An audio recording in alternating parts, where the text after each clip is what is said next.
Today's episode begins with our heroes attending a space launch. The little girl with them, Tina, is the daughter of one of the astronauts going up, and said astronaut was a former student of Dr. Light. Gotta have an excuse for the heroes to be present when things go down soon. Tina runs down to greet her father, 'cause I guess you can do that. The father's unresponsive. Well, this is his first time going into space, so he was probably nervous. Still, it would be nice to give her some sort of affectionate gesture. Megaman, being the ever-loving hero, decides to investigate. Inside the cargo area of the shuttle, he finds the astronauts. Wait, that means... yeah, thought so. There was actually an earlier scene with the Wily bots sneaking into the cargo containers. Crystal Man knocks Mega Man off, and our blue hero gets stuck just as the shuttle's about to launch. I'm pushing the ignition button. I want to personally fry my Mega Pro. That's our ever-obsessive Proto Man. Mega Man easily gets away. Dr. Wily's bots have got Tina's dad and the other astronaut tied up in the shuttle hold. Hey, where is Tina? She was here a moment ago. There's no time to find her.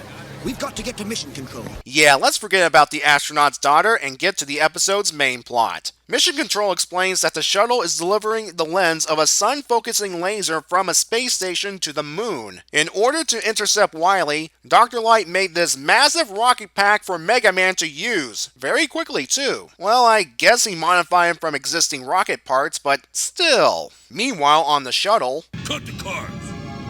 Hey! You said to cut the cards? Oh, the puns. The puns. As the shuttle approaches the station, Wily lays out the plan to use the laser to hold the world hostage. All within earshot of Tina, who not only managed to sneak aboard, but somehow found a suit that would fit her. Wily and the bots launch their attack on the station.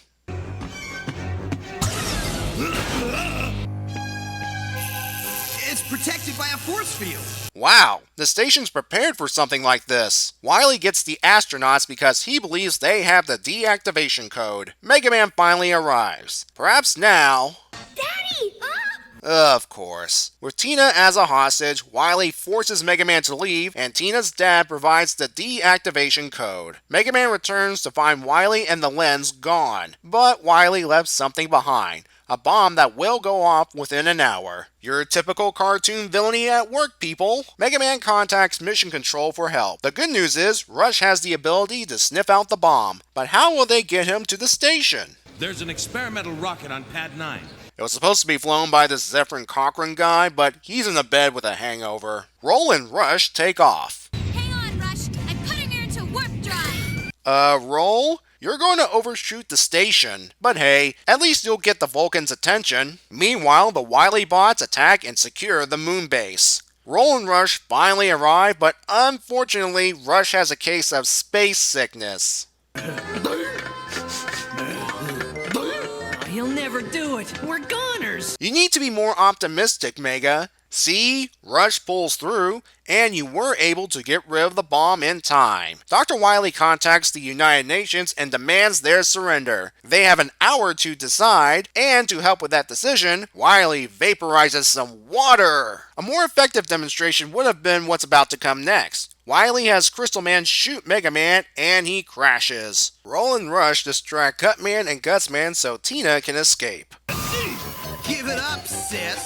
I'm not your sis. In a way, you are, but I digress. As always, Dr. Light has a possible solution to this Wily problem, but first, Mega Man has to be active again. That's where Tina comes in. Thanks to Light's instructions, she manages to reactivate him. Oh hi, Crystal Man. Gotcha.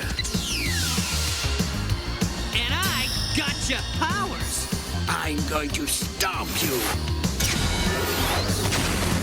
Sorry, Crystal Man, you're not seeing things clearly today. Light's plan is to have Mega Man redirect the space telescope so that the beam will redirect back to the laser. It works and Wily and company retreat. Our episode ends with everyone thanking each other and, surprisingly, no Rush shenanigans. I guess the space sickness was enough for today. Still, this ending's a bit too happy for my tastes.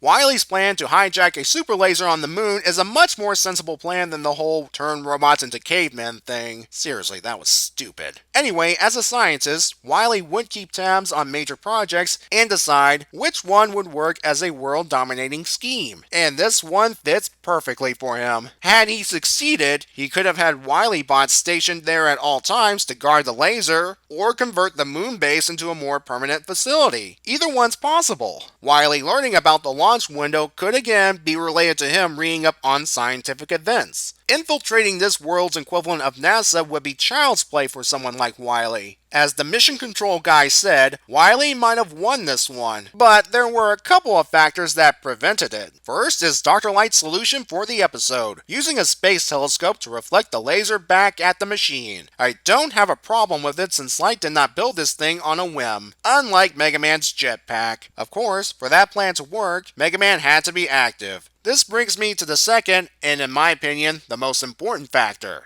Tina. She's a mixed bag for me. Being the daughter of an astronaut, she would know some behind the scene things, but to have her sneak aboard the ship within the same time frame Mega Man tried, all because she's worried about her dad? Okay, it was justified in this case, but what if Wily never showed up and Tina's dad did act this way due to being nervous? Plus, how did she find a suit that would fit her? Actually, I think I have the answer to all of this. She's a living plot device. You see it all the time in cartoons. Yes, children would do something positively or negatively to advance the plot. Remember, it was because of her that Wily was able to get the lens deactivation code. If she hadn't been there, Mega Man might have stopped Wily and crew on the space station. And she was the one that restarted Mega Man on the moon. At least she's not one of those supporting kid super genius types that often appear in cartoons, and hogs the spotlight from the main characters. I'm surprised Mega Man was able to recover like that after being reset. He was shot by a low-level laser, sure, but you'd think it would have some sort of after effect. Maybe the reset button was the real-life equivalent of an extra life. By the way, was anyone expecting Eddie to hop out of that warp ship Roland Rush used? I did. Our guest star Robot Master today is Crystal Man from Mega Man 5, which is odd given this episode's setting. Don't get me wrong, Crystal Man is a decent challenge for our hero.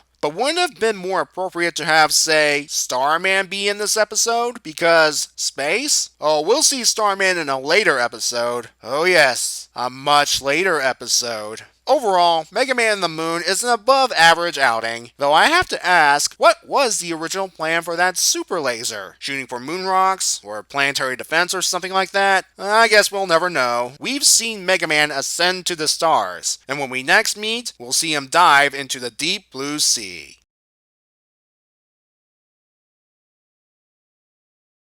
We would have been space debris without your help, Mega. My pleasure.